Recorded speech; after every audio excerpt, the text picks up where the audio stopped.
Sie kennen ja vielleicht die Aufregung über Alice Weidel, als sie gesagt hat, diese Partei war eine sozialistische, ist ja noch nicht lange her. Und das stimmt also zu 100%. Die NSDAP war eine sozialistische Partei. Der Slogan der NSDAP war: Wir sind keine Faschisten, wir sind Sozialisten.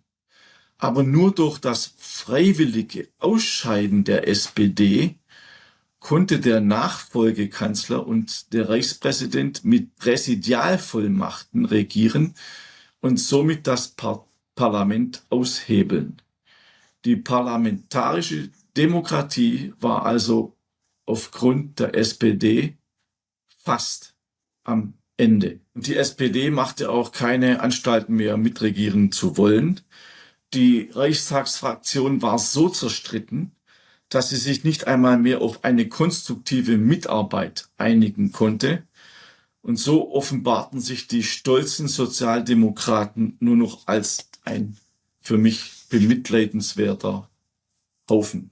Der Historiker Heinz Niemann hat dazu geschrieben, Zitat: Die sozialdemokratischen Führer legten nicht nur selbst mit Hand an, um das Parlament faktisch auszuschalten, sondern sie versicherten Brüning obendrein, gegen diktatorische Vollmachten für sein Kabinett keine Bedenken zu haben. Hallo, einen schönen guten Tag, Herr Krandt, ich grüße Sie. Ich grüße Sie, Herr Köhn.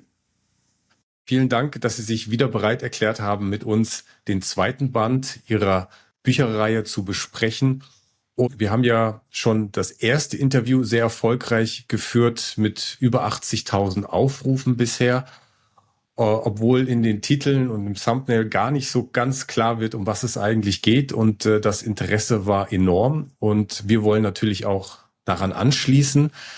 Wir haben wieder ein spannendes Thema mitgebracht oder ganzen Themenblock von verschiedenen Bereichen aus der Zeit. Aber ich möchte auch heute nochmal Sie den Zusehern vorstellen, weil Ihre Vita kann sich wirklich sehen lassen. Also Sie sind Jahrgang 1963 und arbeiten seit 1992 als investigativer Journalist und Publizist in den Bereichen Wirtschaft, Finanzen und Zeitgeschichte.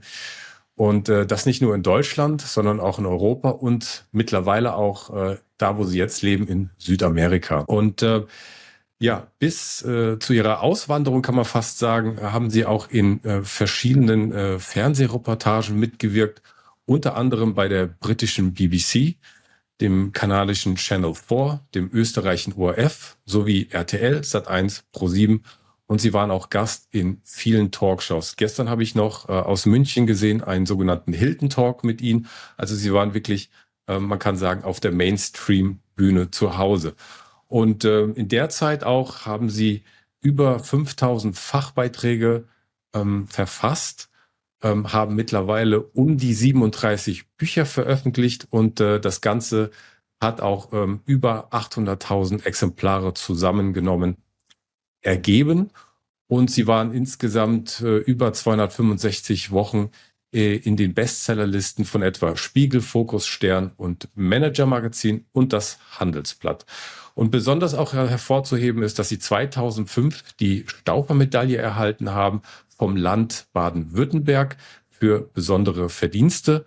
Und 2011 haben Sie aus Rumänien die Ehrendoktorwürde erhalten von der dortigen Universität Pitești. Ist das so richtig ausgesprochen? Richtig, ja. Ja, Sie sind investigativer Journalist eben im Wirtschaftsbereich und aber auch mittlerweile haben Sie sich auch spezialisiert auf die Geschichte des Nationalsozialismus und die jüngste Zeitgeschichte von 1914 bis 1945. Und noch ein weiterer Schmankerl, 2014 wurde Ihr Artikel "Warum gibt es Aktiengesellschaften" in das Schulbuch Startup, Wirtschaft und Recht für Gymnasien übernommen. Also das heißt, diese Vita kann sich wirklich sehen lassen. Da gibt es wirklich nichts dran zu rütteln. Das ist ziemlich beeindruckend.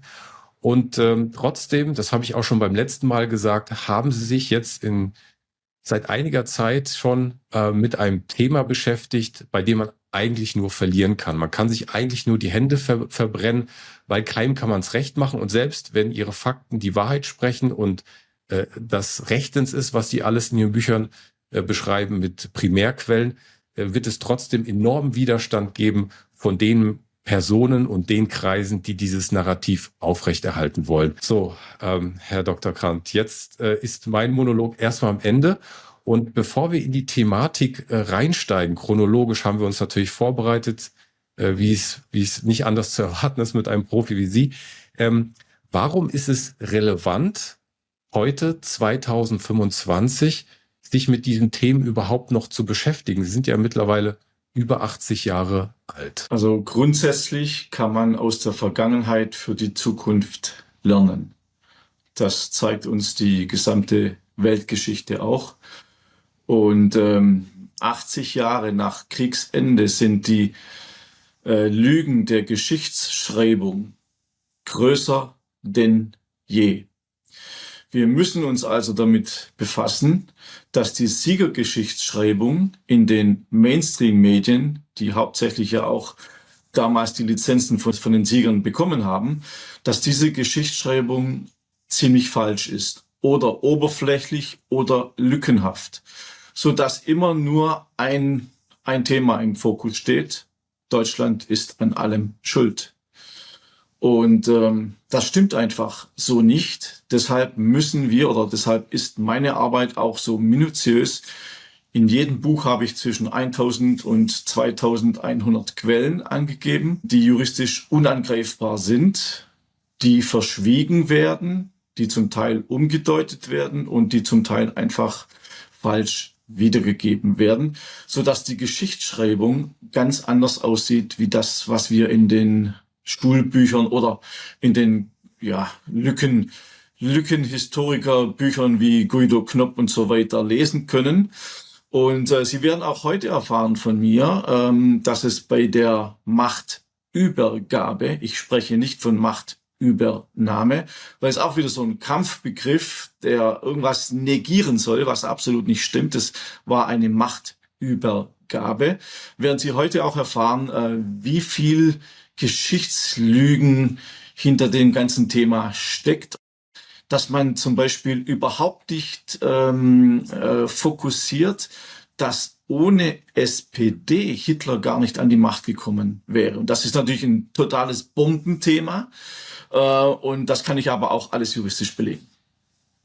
Ich finde das schon mal sehr spannend, dass Sie von der Machtübergabe sprechen und in allen Schulbüchern steht es natürlich ganz anders. Und heißes Eisen, ich freue mich drauf, dass wir beide hier und auch das ganze Team den Mut haben, diese Themen überhaupt anzugehen. Dafür Absolut. auch nochmal, ja.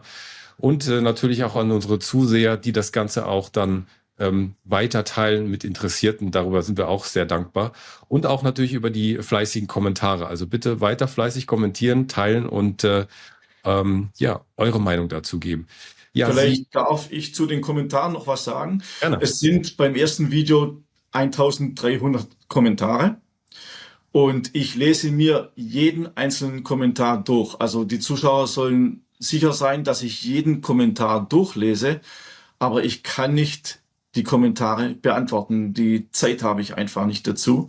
Und die Kommentare waren zu 95% positiv für meine Arbeit. Dafür bedanke ich mich absolut bei Ihnen. Ein Kommentar hat geschrieben, ich hoffe, dass dieser Mann überlebt. Dieser Kommentator weiß vielleicht nicht, dass ich schon Morddrohungen bekommen habe, mehrfach sogar. Und ich bin einfach unbequem für die Leute, weil die Wahrheit tut einfach weh. Und wir werden das auch nach Ausstrahlung dieses Videos sehen, wie die Linken total ausflippen. Und da freue ich mich schon drauf, weil ich bin ein Mann, ich war 10 Jahre in der organisierten Kriminalität als V-Mann tätig. Ich habe keine Angst vor nichts und sowieso nicht vor Sesselpupsern und Schreibtischtätern habe ich überhaupt keine Angst. Ja, danke, dass Sie das geklärt haben, denn das ist eben die Situation, dass Sie halt durch Ihre neuen Fakten Weltbilder zerstören und nicht nur Weltbilder, sondern eben auch die grundfesten Fundamente und Mauern von Ideologien, von Menschen, die eine Ideologie haben und sich dann natürlich gefährdet sehen und dann lieber versuchen, die Fakten aus dem Weg zu schaffen, zu unterdrücken, als vielleicht sich selber in einen Prozess der, ja, wie soll ich sagen, einen Prozess der Weiterentwicklung begeben. Von daher, ja, einfach erstmal auf sich wirken lassen. Und man kann ja dann auch in den Kommentaren seine andere Meinung oder vielleicht auch zustimmen. Dafür sind wir völlig offen. Uns geht es ja in erster Linie um die Wahrheit oder wir versuchen uns der Wahrheit zu nähern. So, wie gesagt, ich habe auch einen Kommentar gelesen, da stand drin, naja, die reden nur, die haben keine Belege. Ich hatte aber auch im ersten Video gesagt, dass alle meine Belege in den Büchern zu finden sind. Also dort sind umfangreiche Bibliografien und jede einzelne und Note angegeben und jede einzelne Quelle, damit die Zuschauer das auch wissen. Also ich kann hier natürlich nicht bei jedem Satz, den ich sage, Quelle so und so benennen, sondern das ist natürlich, steht alles in meinen Büchern drin, alles dokumentiert und juristisch geprüft. Genau, den Anspruch haben wir heute auch nicht, dass wir nach jedem Satz eine Zahl anzeigen und dann die Quelle unten verlinken. Das können Sie bitte alle im Buch nachlesen. Und wenn eine konkrete Frage ist, denke ich, kriegen wir das auch hin mit der Quelle im Nachhinein. Ja, die Machtübergabe, das ist ja schon ein Wort, das wird ganz viele Leute triggern. Da würde ich Sie bitten, steigen Sie doch mal da ein mit vielleicht auch den Eintritt von Adolf Hitler in die Partei oder was da genau passiert ist zu der Zeit. Genau, also wir gehen jetzt ja chronologisch weiter vom Ersten Weltkrieg bis zur Machtübergabe. Die Deutsche Arbeiterpartei DAP wurde am 5. Januar 1919 gegründet und Adolf Hitler und viele führende Nationalsozialisten haben auch gesagt, diese Bewegung gab es nur wegen den Ungerechtigkeiten von Versailles.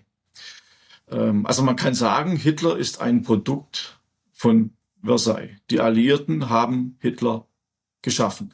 Das ist schon mal die erste politisch völlig unkorrekte Aussage, die aber im Lichte der Zeitzeugen, die es ja selber sagen, korrekt ist. Und auch hier ist es wieder so wie immer, Zeitzeugen wird geglaubt, wenn das passt in das politisch Korrekte, aber Zeitzeugen wird nicht geglaubt, wenn es nicht in das politisch Korrekte passt.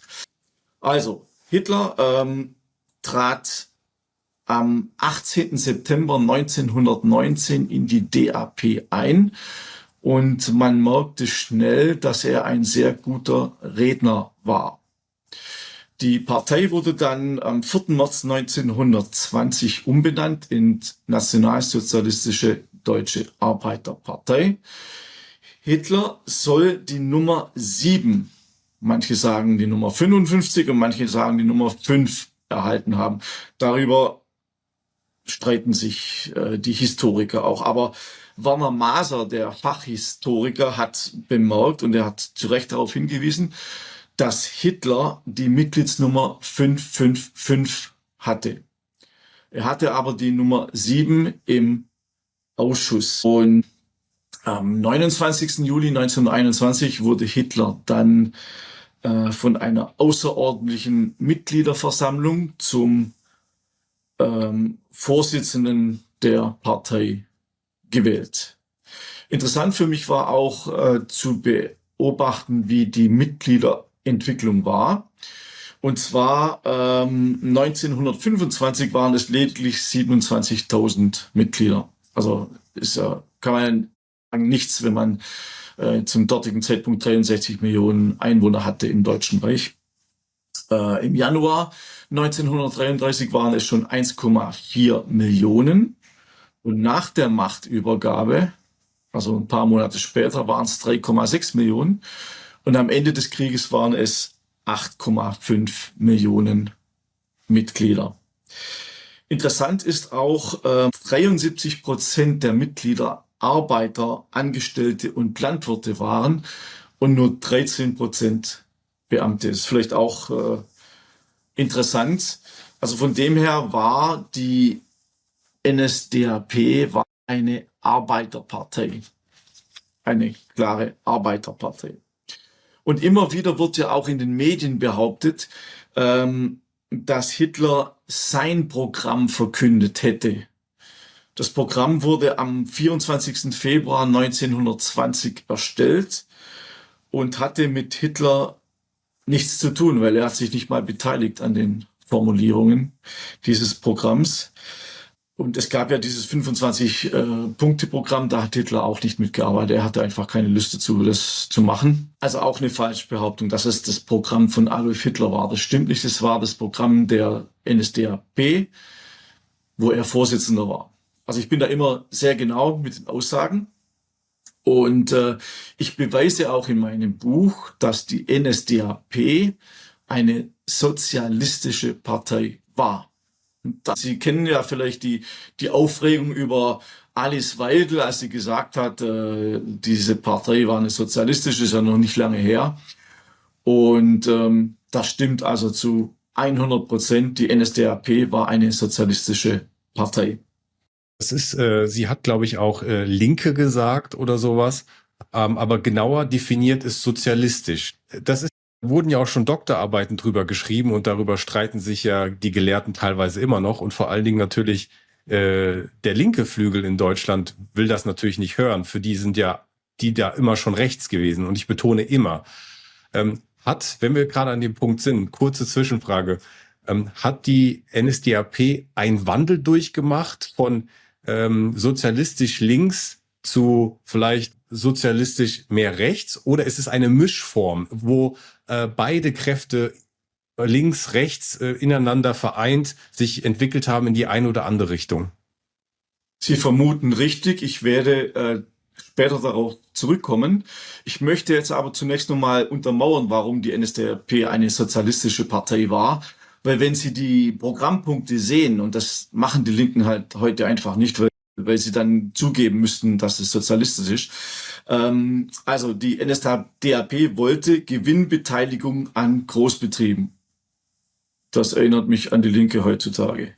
Sie wollte den Ausbau der Altersversorgung, Einziehung aller Kriegsgewinne, Kommunalisierung der Großwarenhäuser, Abschaffung des Bodenzinses, gründlicher Ausbau des Volksbildungswesens, die Ausbildung geistig besonders veranlagter Kinder armer Eltern auf Staatskosten, Schutz der Mutter und des Kindes, Verbot der Jugendarbeit, Gemeinnutz vor Eigennutz und die NSDAP-Reichstagsfraktion stellte immer wieder heraus, dass sie eine antikapitalistische Partei war und gab sogar einen Gesetzesentwurf heraus zur Enteignung des Vermögens der Bank- und Börsenfürsten.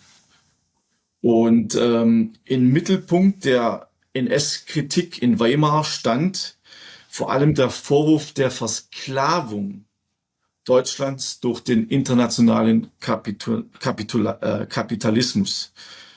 Des Weiteren wollten sie die Verstaatlichung von Großbanken, Verbot des Aktienhandels, Begrenzung der Kreditzinsen und Konfiszierung sämtlicher Gewinne aus Krieg. Diese Punkte sind sozialistisch und mir kann keiner dieser Schwurbler erzählen, dass das plötzlich konservative Punkte sind. Das waren ganz klar sozialistisch linke Ansichten, die es auch heute noch gibt. Bloß das wollten oder wollen die Linken einfach nicht wissen. Der Slogan der NSDAP war: Wir sind keine Faschisten, wir sind Sozialisten.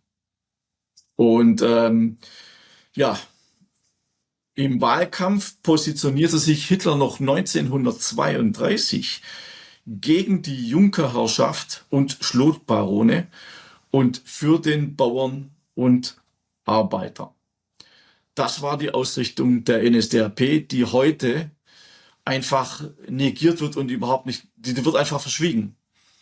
Sozialisten hört zu, die NSDAP unter Hitler war sozialistisch. Punkt, Ende, aus. So, jetzt kommen wir zu dem Punkt, den Sie angesprochen haben, Herr Kühn, dass es eine Änderung gab. Und zwar der Vertreter des linken Flügels der NSDAP war Gregor Strasser. Er hatte die Partei geführt, als Hitler in Haft saß, da kommen wir später noch drauf zurück. Und er hatte auch ein Spezialprogramm für den nationalen Sozialismus entwickelt. Er forderte ein Bündnis mit der Sowjetunion. Nachtigall, ich höre dir trapsen. Und er wollte ein Bündnis mit dem freien Russland gegen den angloamerikanischen Kapitalismus. Das alles wusste Hitler, dass sein linker Vertreter Gregor Strasser das so wollte und ein Programm aufgelegt hat. Aber dann kamen Reichstagswahlen 1928 und 1929 in Lippe und in Mecklenburg-Schwerin und in Sachsen. Und da schnitten die Nationalsozialisten sehr, sehr schlecht ab. Und Hitler hat gesagt, es ist selbstmörderisch, wenn wir diesen Weg weitergehen. Unser Programm kann man von dem der Kommunisten, interessant, nicht unterscheiden. Also auch so viel zu dem Thema. Das Programm war sogar für Hitler ein kommunistisches Programm und er sagte, die Partei muss konservativ werden und auch für das nationale Bürgertum wählbar werden, damit man eine Mehrheit gewinnen kann. Das war so der Umschwung. Und er sagte aber auch nochmals zum Otto Strasser, das war der Bruder von Gregor Strasser, ich bin Sozialist, ich habe als einfacher Arbeiter angefangen. Ich kann heute nicht sehen, wenn mein Chauffeur ein anderes Essen hat als ich. Aber was Sie unter Sozialismus verstehen, das ist einfach krasser Marxismus. Und ja, was sagen die Linken dazu, wenn Adolf Hitler, der böseste Mensch der Welt, sich selbst als Sozialist betitelte? Da bin ich mal gespannt auf die Kommentare. Ja, das war ja dann auch eine notwendige Transformation, massentauglicher zu werden, diese Wende. Ja. Sehe ich das so richtig? Absolut, ja. Ja, Okay. absolut richtig. Und Sie sehen ja mal, wie dieses Thema heute verfälscht und einfach lückenhaft aufgearbeitet wird. Nein, nein, die NSDAP war niemals sozialistisch. Sie hat sich erst im Jahr 1930, also 9 Jahre, war sie eine linke sozialistische Partei. Hitler sprach sogar von einem kommunistischen Programm 9 Jahre lang. Und das wird heute einfach unter den Tisch gekehrt. Ne? Also Geschichtslüge Nummer 2586. Ja, das ist natürlich, so kann man sich's leicht machen, wenn man dann die Vergangenheit weglässt und dann nur ab einem bestimmten Zeitpunkt schaut und sieht dann, aha, schaut, das ist das neue Programm und die 9 Jahre davor einfach weglässt. Das ist ja ein probates Mittel, diese Lückengeschichtserzählung, um ein falsches Bild darzustellen. Wow. Ja, also das war soweit zum Thema, die NSDAP war sozialistisch, ist absolut belegbar, kann man nicht widerlegen, aber wie Sie richtig sagen, heute wird eben nur ein kleiner Teil davon berichtet und nicht das Ganze. Und so ist unsere Geschichtsschreibung de facto in allen Bereichen. Sie werden das sehen im Verlaufe des Gespräches. Es kommen noch sehr, sehr viele andere Themen. Ich möchte nun zum Novemberputsch kommen, weil Hitler war am 2. September 1923, wurde Hitler politischer Leiter des Deutschen Kampfbundes. Und der Kampfbund wollte die bayerische Regierung stürzen und eine nationale Diktatur errichten. Danach sollte es, nach dem Vorbild von Benito Mussolini, also dem italienischen Faschistenführer, einen Marsch auf Berlin geben und die Regierung sollte entmachtet werden. So viel wollte dieser Kampfbund, weil auch die bayerische Regierung war damals stramm links und sie haben einfach gesehen, dass dieser stramm linke Kurs das Land in das Chaos stürzt. Können wir heute ja in allen Ländern sehen, da wo links ist Chaos. So war es auch damals. Und dann gab es diesen Putschversuch. Der wird auch Bürgerbräu-Putsch, Hitler-Ludendorff-Putsch oder Marsch auf die Feldherrnhalle genannt. Und dieser Putsch scheiterte. Hitler und seine Helfer wurden verhaftet. Und Hitler wurde dann verurteilt. Während seiner Festungshaft in Landsberg besuchten ihn 482 Personen in 11 Monaten. 482 Personen. Es waren so viele, dass sich Hitler sogar genötigt fühlte, Zugangsbeschränkungen zu bestimmen. Das muss man sich mal überlegen, ja. Und ihm war natürlich nach diesem gescheiterten Putschversuch klar geworden, dass man nicht mit Gewalt die Macht im Reich erhalten kann, sondern nur durch Wahlen. Er war ja wegen Hochverrat, wurde er ja angeklagt und wurde zu 5 Jahren Festungshaft in Landsberg am Lech verurteilt, wurde aber dann am 20. Dezember 1924 vorzeitig entlassen. Und in seinem Buch schrieb er ja auch, in seiner Haft, schrieb er ja auch sein Buch Mein Kampf. Ja, das ist auch ein spannendes Thema. Ja.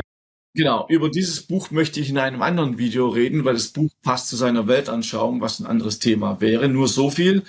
Das Buch erschien in 10 Millionen Exemplaren und wurde in 16 Sprachen übersetzt. Es gehört zu den am meisten aufgelegten und übersetzten Büchern der Welt. Dort stand bereits der Masterplan für Hitlers Politik drin und jeder, der lesen konnte, wusste, was geschehen sollte. Und mir kann keiner sagen, dass es total überraschend kam, sondern jeder konnte das lesen. Also so viel sind wir jetzt mal zu dem Thema. Hitler wusste, Gewalt reicht nicht aus, um an die Macht zu kommen, und überlegte sich einfach eine andere Strategie. Ja, und da wären wir bei dem Thema, ohne SPD wäre Hitler nicht an die Macht gekommen. Wir hören es jeden Tag, Klingbeil und alle SPD-Granten. Wir sind das Bollwerk gegen rechts. Wir haben die Sozialdemokraten waren die einzigen, die gegen das Ermächtigungsgesetz gestimmt haben und was weiß ich was. Die total unschuldige Partei, was allerdings nicht stimmt. Die SPD hat Hitler indirekt an die Macht gebracht. Und zu diesem Thema, was ja wirklich auch eine historische Bombe ist, die in keinem Buch erwähnt wird, in keinem einzelnen Buch. Ich habe in den Archiven recherchiert. Es gibt auch Archive, SPD-Archive und so weiter, die online zugänglich sind. Und Zeitzeugenaussagen und alles ist alles dokumentiert in meinem Buch. Kann man jede einzelne Quelle sehen. Wir müssen aber, ich möchte das so aufbereiten, dass man das auch versteht. Weil es ist wirklich ein heikles Thema. Und wenn ich da nur sage, ja, ohne SPD wäre Hitler nicht an die Macht gekommen, ist das, man muss es einfach erklären. Und zwar, wir müssen zurück in das Jahr 1929, Losigkeit im Deutschen Reich. Die Finanzmittel der Arbeitslosenversicherung waren schnell erschöpft bei einer Massenarbeitslosigkeit. Der sozialdemokratische Reichskanzler Hermann Müller wollte die Arbeitslosenversicherung verändern. Und es war die Frage, sollten die Beiträge von den Arbeitgebern und Arbeitnehmern erhöht oder die Leistungen für die Arbeitslosenversicherung gekürzt werden? Also ähnlich wie heute, kann man sagen, war das Thema. Zunächst sollte die Arbeitslosenversicherung 0,5% angehoben werden bei gleichzeitiger Senkung des Arbeitslosengeldes. Also wir müssen uns die Zahlen merken, 0,5%, ein halbes Prozent, darum ging es. Die industrienahe DVP wollte zusätzliche Kosten der Arbeitgeber infolge erhöhter Beiträge aber verhindern. Und die SPD lehnte es ab, das Arbeitslosengeld zu kürzen. In dieser Situation reichte Heinrich Brünning einen Kompromissvorschlag ein, und zwar, das Reich sollte für die fehlenden Gelder aufkommen, also über Steuern. Die SPD lief aber auch Sturm gegen diesen Plan und erwog sogar den Austritt aus der Regierung wegen dieser Erhöhung eines halben Prozentes der Arbeitslosenversicherung. Der Streit in der Fraktion der SPD, der dauerte wirklich stundenlang. Und am Ende stimmten fast alle gegen Brünings Vorschlag. und somit gegen das Verbleiben der SPD in der Reichsregierung. Es ist wirklich für mich ein grausamer Witz der Geschichte, dass wegen einem halben Prozent eines Sozialbeitrages die SPD eine ganze Republik aufs Spiel setzte. Selbst der SPD-Ministerpräsident von Preußen, Otto Braun, war wütend auf das sinnlose Treiben seiner Genossen im Reichstag. Und dem Parteivorsitzenden, dem heutigen Held Otto Wels, warf er völlig berechtigt vor, er habe die Parteiräson über das Interesse an der Erhaltung der Demokratie in Deutschland gestellt. Die Folgen waren natürlich verheerend. Die Sozialdemokratie schied auf eigenem Wunsch aus der Reichspolitik aus und Reichspräsident Hindenburg ernannte Brüning zum neuen Reichskanzler. Dieser entscheidende Fakt wird fast in keinem geschweige denn in einem Schulbuch erwähnt, aber nur durch das freiwillige Ausscheiden der SPD konnte der Nachfolgekanzler und der Reichspräsident mit Präsidialvollmachten regieren und somit das Parlament aushebeln. Die parlamentarische Demokratie war also aufgrund der SPD fast am Ende. Das war der erste Streich der SPD. Das heißt, wir hatten ab diesem Moment in Deutschland eine sogenannte fast Präsidialdiktatur.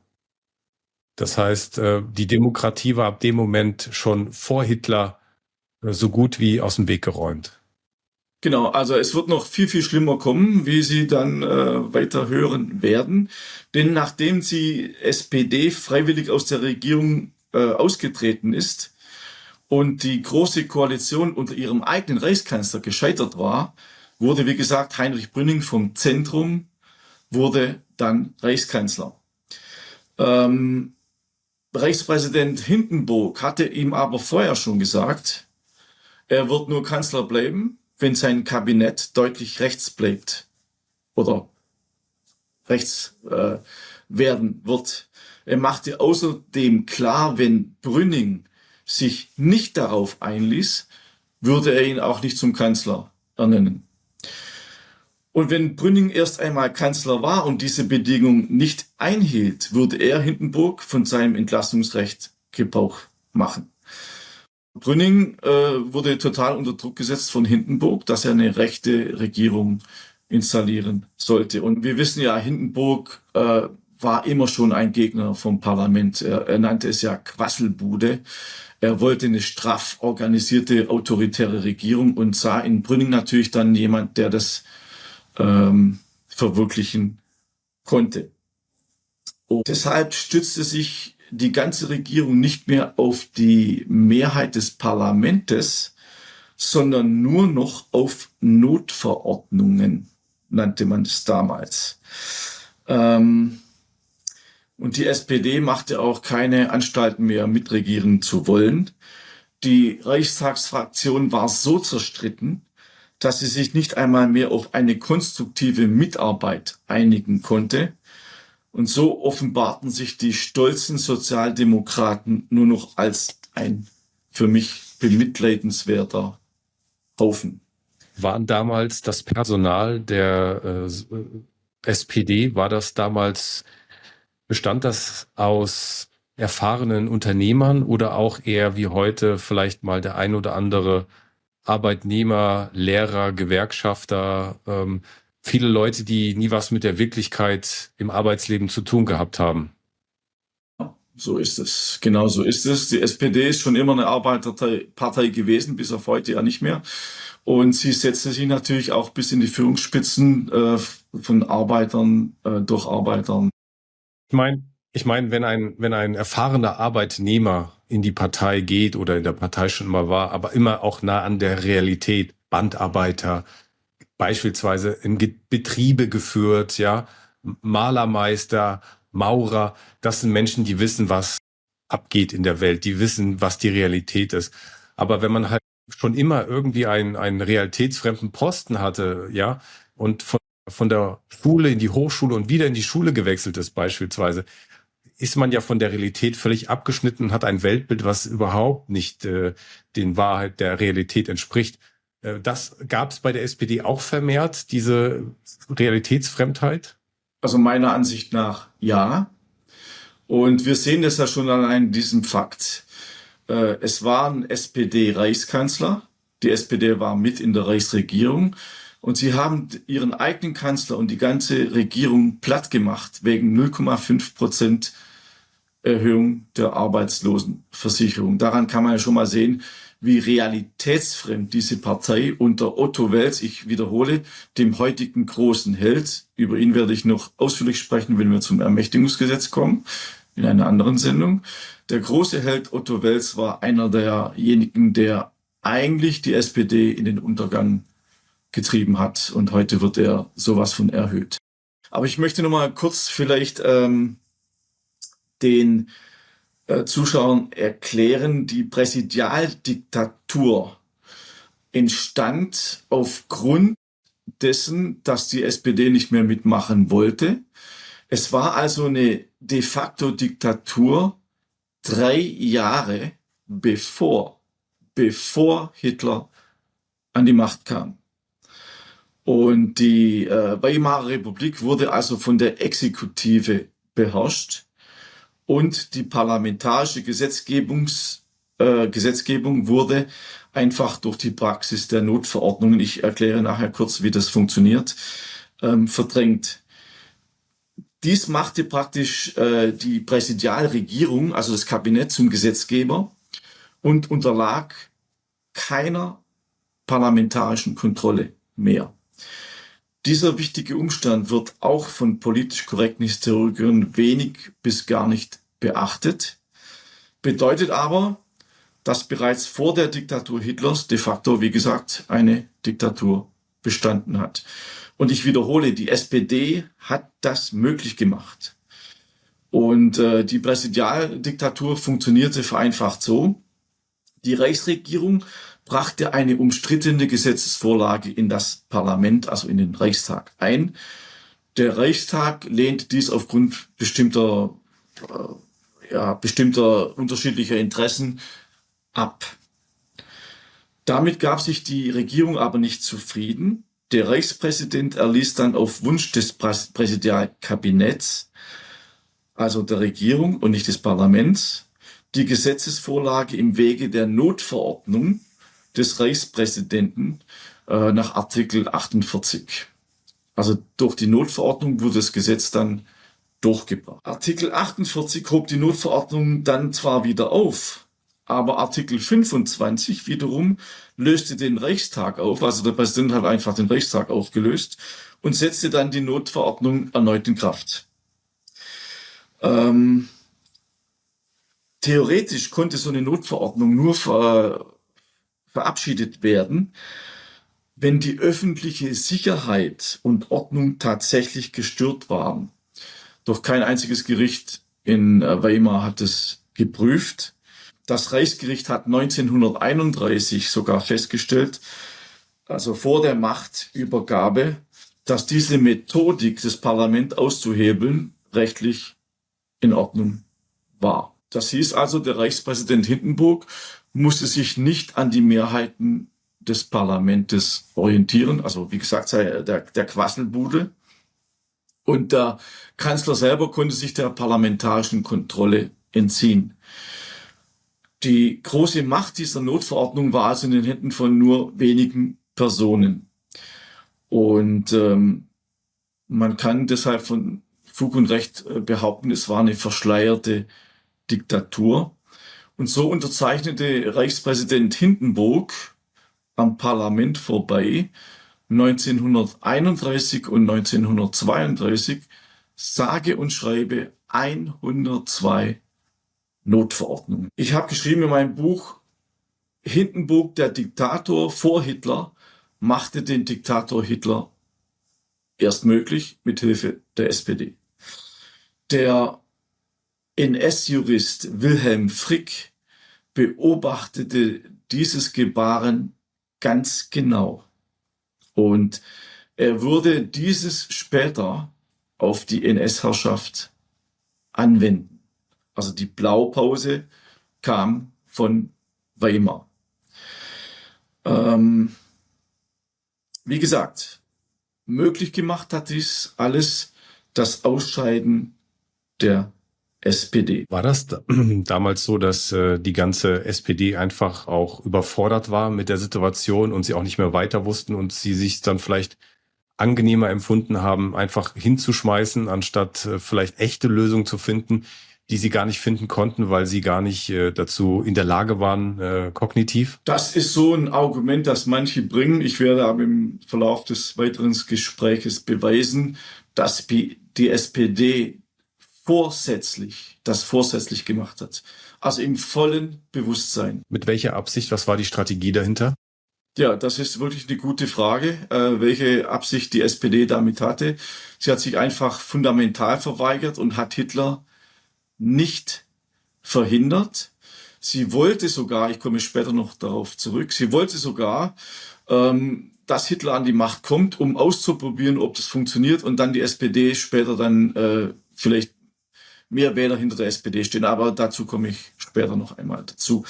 Also wie gesagt, die SPD als Hitlers Steigbügelhalter, so ist das in meinen Augen nach meinen Recherchen.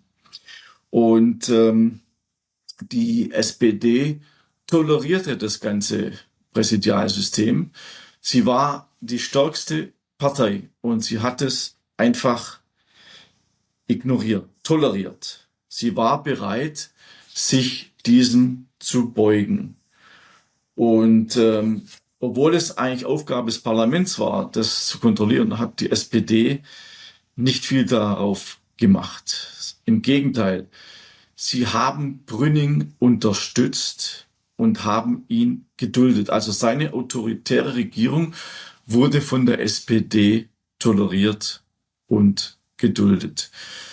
Das ging sogar so weit, dass also ich muss es immer so ein bisschen satirisch sagen, dass der hochverehrte Held Otto Wels seine ausländischen SPD-Kontakte dazu nutzte, Brünings Politik in anderen Ländern zu unterstützen.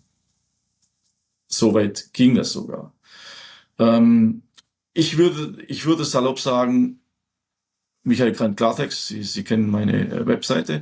Ich würde sagen, das war einfach Arsch und Doppelverrat an der Demokratie und auch an der Arbeiterschaft. Die SPD-Reichstagsfraktion half sogar, Misstrauensanträge gegen Brüning niederzustimmen. Sie half, Anträge auf Außerkraftsetzung der Notverordnungen niederzustimmen. Also sie waren eigentlich für diese Notverordnung, für diese diktatorischen Verordnungen. Und auch der Ältestenrat der SPD zeigte keinen Widerstand gegen die gegen die Vertagungen des Reichstages. Hat der Ältestenrat auch nichts gesagt. Der Historiker Heinz Niemann hat dazu geschrieben, Zitat, die sozialdemokratischen Führer legten nicht nur selbst mit Hand an, um das Parlament faktisch auszuschalten, sondern sie versicherten Brüning obendrein, gegen diktatorische Vollmachten für sein Kabinett keine Bedenken zu haben. Zitat Ende. Reichskanzler Brüning konnte bei der Legalisierung der deutschen Aufrüstung unter der nationalistischen Losung der Gleichberechtigung, die Hitler später übernehmen sollte, mit der aktiven Unterstützung der SPD rechnen. Also mehr Waffen. Und die SPD bereitete auch die Unterstützung der deutsch-österreichischen Zollunion, den späteren Anschluss von Österreich an das Reich, vor. Am 4. Juni 1932 war es dann wieder mal soweit. Hindenburg hat wiederum den Reichstag aufgelöst mit der demokratisch absurden Begründung, die Wahlen zu den Landtagen hätten nicht dem politischen Willen des deutschen Volkes entsprochen. Das muss man sich heute mal vorstellen. Ne? Also man löst einen Reichstag auf, weil die Wahlen nicht dem Willen des Volkes entsprochen hätten. Keine einzige Partei, auch die SPD, hat dagegen protestiert. keine einzige Partei. Also es waren so mal die Grundlagen, wie die SPD sich damals positioniert hat. Also Sie hatten ja gesagt, vielleicht waren die ja nicht willens- oder kognitiv nicht in der Lage. Nein, sie haben es absolut bewusst gemacht, eine Regierung, die durch diktatorische Notverordnungen regiert, auch noch zu unterstützen. Das war, wie gesagt, der Verrat Nummer 1.